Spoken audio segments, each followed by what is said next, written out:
Cette semaine, le chef de la mission, le général Otongue, avait, dans une déclaration, dans une interview exclusive accordée à Radio et Télémétropole, avait fait savoir qu'il va y avoir ce mois-ci, avant la fin de...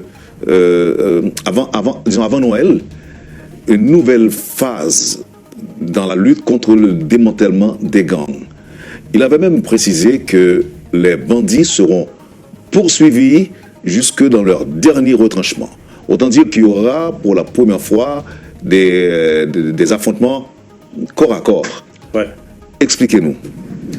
Bon, merci beaucoup, Monsieur Wendel, d'avoir m'invité ici à Radio Métropole. Je suis vraiment très content d'être ici. Mais c'est vrai ce que le commandant en chef a dit. Maintenant, nous sommes dans la phase des opérations décisives. Et c'est pour cela qu'il a dit que nous allons maintenant poursuivre les bandits jusqu'à la fin. Donc c'est vrai. Ce qu'il faut savoir, la première chose, c'est que nous sommes arrivés ici au mois de juin. Et depuis le mois de juin, c'était la phase du déploiement. Et ça a pris 6 mois. 5 mois, c'est pas 6 mois, 5 mois. Donc c'est la fin du mois de novembre qu'on a terminé la phase de déploiement. Donc maintenant, vous êtes en train de nous dire que ça, c'était la phase de reconnaissance qui était, était si longue? Oui, c'était si longue. C'était la phase de reconnaissance, la phase de recevoir les matériaux, les armes, tout ça. Et puis les personnels des pays qui allaient envoyer les policiers ici pour la MSS. Donc on a terminé cette phase-là. Donc maintenant nous allons commencer avec la phase des opérations décisives. Et c'est très compliqué, oui, et c'est clair que nous avons déjà commencé au mois de décembre. Donc les opérations décisives vont débuter. Les Haïtiens doivent le mettre en tête. Voilà. Dès ce mois de décembre. Dès ce mois de décembre. Oui, c'est pour cela que le chef commandant Otongue a déclaré ça. Oui. Maintenant, qu'est-ce qui vous faisait défaut? Qu'est-ce qui a manqué? Pourquoi 5 mois? Pourquoi? C'est selon le programme du MSS. Il y avait 4 phases. Le premier phase, c'est déploiement. Le deuxième phase, c'est le commencement des opérations décisives. Le troisième phase, c'est la phase de stabilisation. Et puis la dernière phase, ce sera la phase de transition. Donc, pendant la phase des opérations décisives, c'est maintenant combattre, démanteler les gangs, les chasser là où ils se cachent, dans les quartiers, là où ils se trouvent. Et les gang leaders, chasser les gang leaders pour qu'on puisse les arrêter. Donc, c'est la phase des opérations décisives. La phase comment dirais-je, c'est pas transition, mais stabilisation. C'est quand maintenant il y a de la paix, on a déjà chassé les bandits là, donc organiser des choses comme telles. Et puis la dernière phase, c'est la phase de transition. Maintenant, nous avons déjà terminé notre travail. Comment est-ce que nous allons maintenant retourner chez nous? Est-ce que nous allons continuer à travailler et supporter la police piénage? Oui ou non? Donc, c'était programmé comme ça. C'est pas nous qui avons décidé de rester à la base pendant 5 mois. Mais comme vous avez constaté, mon cher ami Wendel, quand nous sommes arrivés ici en Haïti au mois de juin, vers la fin, c'était pour nous de rester à la base, en attendant le déploiement des autres personnels. Mais quand nous sommes arrivés ici, les Haïtiens nous ont bien reçus à l'aéroport. Et nous avons constaté comment la situation sécuritaire était ici. Donc, au lieu de rester en attendant les autres personnels, nous avons décidé de travailler avec le piénage et supporter le piénage pour qu'on puisse quand même démanteler les gangs. Oui. Phase de reconnaissance, déploiement sur le terrain. Vous avez quand même, votre réputation vous a précédé dans le sens que vous aviez déjà cette pratique de démanteler les gangs même dans votre pays. Il est vrai que votre pays a encore des problèmes de gangs, mais n'empêche que vous aviez cette habitude. Qu'est-ce qui fait la différence entre le fonctionnement des gangs de chez vous et ceux qui sont en Haïti? Bon, c'est une très bonne question. Mais quand nous sommes arrivés ici en Haïti, nous avons constaté beaucoup de différences. Je peux commencer par exemple, les personnels kenyans, les policiers kenyans ne comprenaient pas les terrains. Ici en Haïti, les rues sont très étroites. C'est pas comme chez nous. Ici, on conduit à droite. Non, chez nous, c'est à droite. Oui, ici, c'est à gauche. Ici, c'est à gauche. Donc, les chauffeurs devraient quand même apprécier comment on conduit les voitures, les véhicules. Là. Et deuxièmement, il y avait un défi au niveau de la langue. De communication. Ici, de communication. Ici, on parle de créole, de français. Chez nous, c'est anglais, c'est swahili. Donc, pour qu'on puisse comprendre bien, on a commencé à apprendre le créole et le français. Et c'est tout cela. Mais au niveau des gangs, ils sont quand même un peu différents. Parce que chez nous, on se bat avec les gangs dans les quartiers. Là, c'est pas surtout dans les villes comme Pape, ici, Port-au-Prince. Mais ici, quand nous sommes arrivés ici, ce sont les gangs qui utilisent, ils profitent des bâtiments déjà abandonnés. Vous voyez, chez nous, on n'a pas de bâtiments abandonnés. Oui, donc c'était le combat très clos. C'était le combat, oui, très proche, comment dirais-je. Oui, c'est ça. Alors chez vous, c'est comme ça. Oui. Oui. Ok. Est-ce qu'on peut considérer cette différence comme étant des obstacles pour vous? Je ne dirais pas ça, mais à vrai dire, c'est un peu compliqué. Parce que ici, les gangs se trouvent parmi la population. Ils ne sont pas vraiment très isolés. Oui, ils sont parmi la population. Donc, il faut quand même marcher un peu lentement. Oui, sinon, on allait tuer beaucoup du civil, vous voyez, du civiliens, oui. Donc, comment vous allez vous y prendre pour éviter qu'il y a trop de dommages collatéraux? Oui, donc la première chose, nous sommes venus ici pour supporter le piénage. Donc, chaque jour que nous sommes à l'extérieur, là, nous sommes toujours accompagnés par la piénage. Nous faisons les opérations conjointes avec les piénages. Donc, pour cela, comme ça, les piénages nous dirigent comment réagir sur le terrain. Oui, et puis quelquefois, ce sont les policiers haïtiens, le piénage, qui dirigent les opérations. Donc, comme ça, nous ne pouvons pas tuer n'importe qui. Ok. Là, je comprends. Cette semaine encore, M. Otongué a fait état de certaines informations. Par exemple, il y a une frange de la presse locale et internationale qui entrave le travail de la mission. Ouais. Vous avez des éléments pour nous expliquer cette compréhension, ou bien pour nous dire exactement à quoi le général, le commandant-chef voulait faire allusion? Bon, à vrai dire, mon ami, nous, les Kenyans, nous nous sentons comme les Haïtiens. Nous sommes les Noirs comme les Haïtiens. Donc, même la culture, c'est presque la même comme celle des Kenyans. Et c'est dommage que maintenant que nous rentrons dans la phase des opérations décisives, bien sûr, les gangs, il y a les gens qui ne sont pas vraiment très contents avec ça. Donc, on a commencé à avoir beaucoup de propagande. Parmi les propagandes qu'on a partagées, qu'on a vues dans les médias sociaux, c'est qu'il y a les policiers kenyans qui ont démissionné, il y a les policiers kenyans qui n'ont pas encore reçu leur salaire. Mais c'est faux. Donc il faut bien constater qu'il y a les gens, il y a les organisations qui ne sont pas contents, maintenant que nous faisons beaucoup de progrès, parce que nous rentrons dans la phase des opérations décisives. Oui. Vous dites progrès. Oui. Alors que les Haïtiens ne voient pas encore ces progrès. Bon, moi je suis toujours les réseaux sociaux, mais je commence à constater que les Haïtiens maintenant commencent à apprécier ce que les Kenyans, la mission MSS font. Oui. Les Haïtiens jusqu'à présent sont, je dirais, sceptiques. Ouais. Par rapport aux capacités policières haïtiennes et de la mission. Pour vaincre les groupes armés, il constate que 6 mois après le début de déploiement de la mission, c'est comme si que ça piétine. Il est vrai que vous venez de donner quelques explications, mais l'impression c'est que l'on piétine, on fait du surplace. Ouais. Tandis que les groupes armés gagnent davantage de terrain. alors qu'il n'y a pas beaucoup de résultats, les groupes armés gagnent de nouveaux territoires.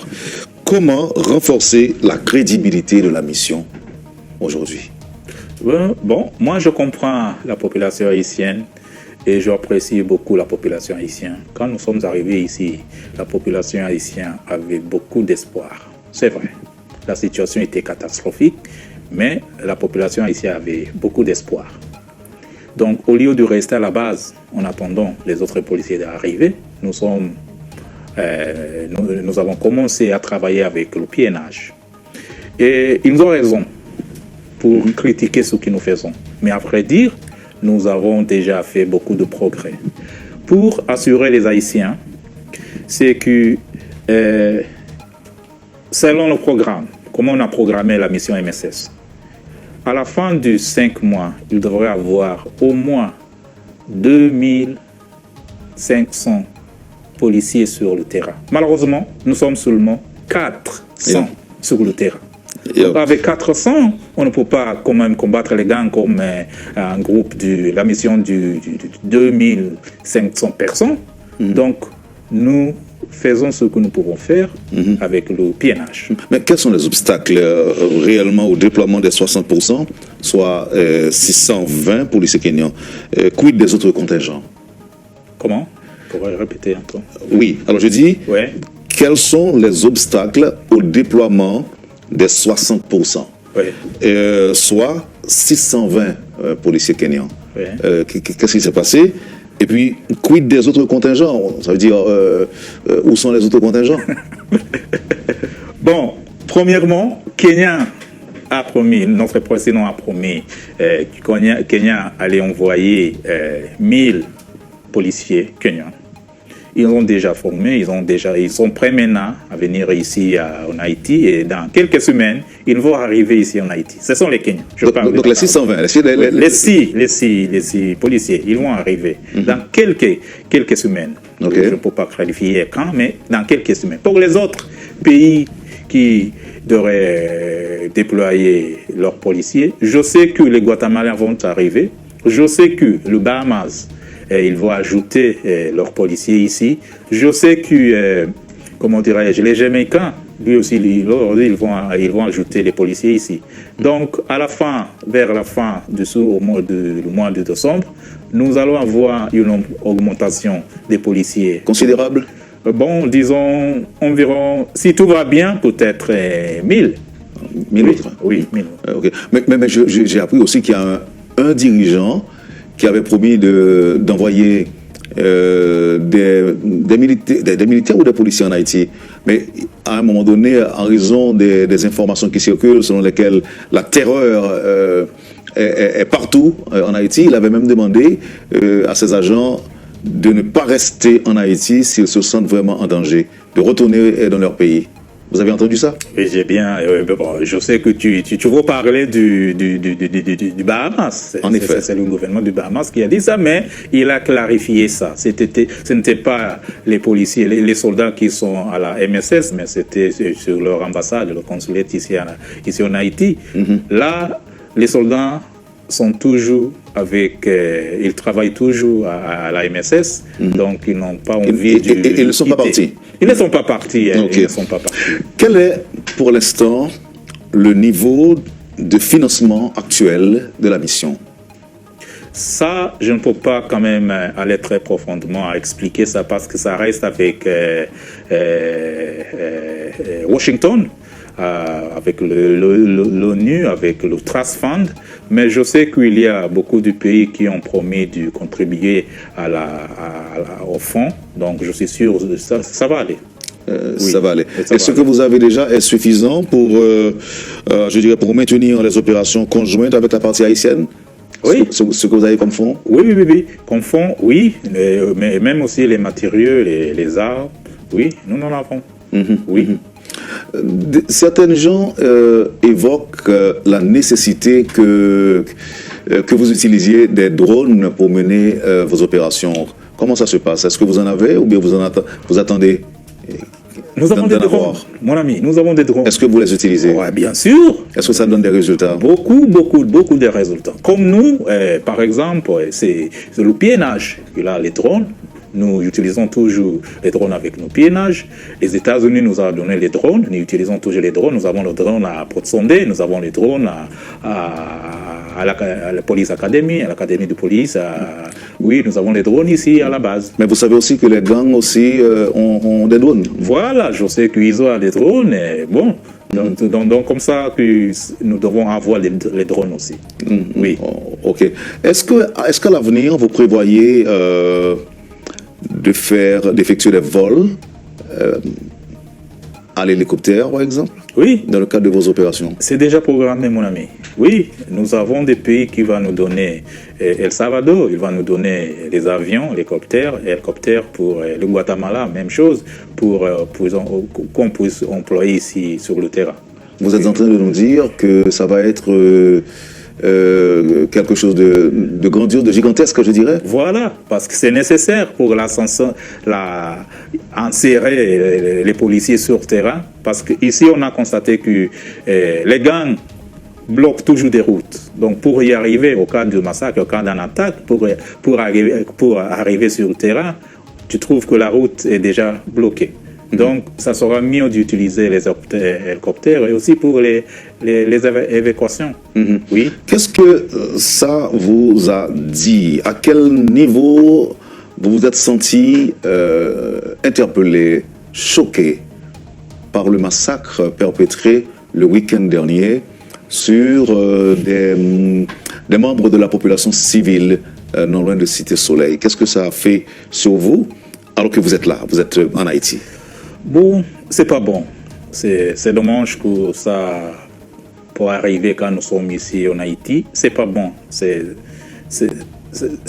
mauvais. Mais ce que je peux assurer les Haïtiens, c'est presque la même chose qui est arrivé à la Antibonite. Tu te rappelles, au mois de octobre, on a fait le massacre à Antibonite et à cause de ça, nous avons envoyé notre équipe jusqu'à Port-Sondé pour pacifier les routes là, et maintenant ça va. Même ici, à Cité Soleil, à Bel-Air, à Solino, nous avons déjà nous installé à IG Piénage. C'est pour cela que nous pouvons être un peu proches de la population d'Elmas, IG d'Elmas, pour le National Port et les endroits comme ça. Donc c'est dommage que ce qui est arrivé pendant le week-end, mais nous sommes en train de faire quelque chose. Vous n'avez pas reçu d'appel à l'aide de la part de la population ce jour-là? Non, malheureusement non. Malheureusement non. Avant de continuer à vous poser des questions sur ce que vous faites, ce que vous allez faire, comment vous évaluez le travail de vos collègues policiers haïtiens? Mon ami, il faut être fier de votre policier. Ils travaillent beaucoup, ils travaillent dur. Oui, ils ont le goût de travailler. Nous sommes vraiment très fiers de nos collègues, les policiers haïtiens, parce qu'ils nous ont montré les chemins, oui. Et c'est seulement peut-être les supporter avec les matériaux et avec les armes, et comme ça, ils vont travailler plus dur comme maintenant. Mais nous sommes fiers, nous travaillons toujours comme une équipe, nous faisons toujours des opérations conjointes. Nous sommes tous sur la terre avec les Haïtiens, les piénages. Et même le directeur général, M. Ramon Nomil, et notre commandant en chef, M. Geoffrey Otungue, si vous les rencontrez quelque part, vous pouvez penser que ce sont les frères jumeaux. Ils sont des jumeaux. Parce qu'ils sont toujours ensemble. Ils travaillent toujours ensemble. Et ça, la même chose avec les autres policiers haïtiens. Nous travaillons toujours comme des frères, comme des sœurs. Et c'est très important pour la population haïtienne de comprendre ça.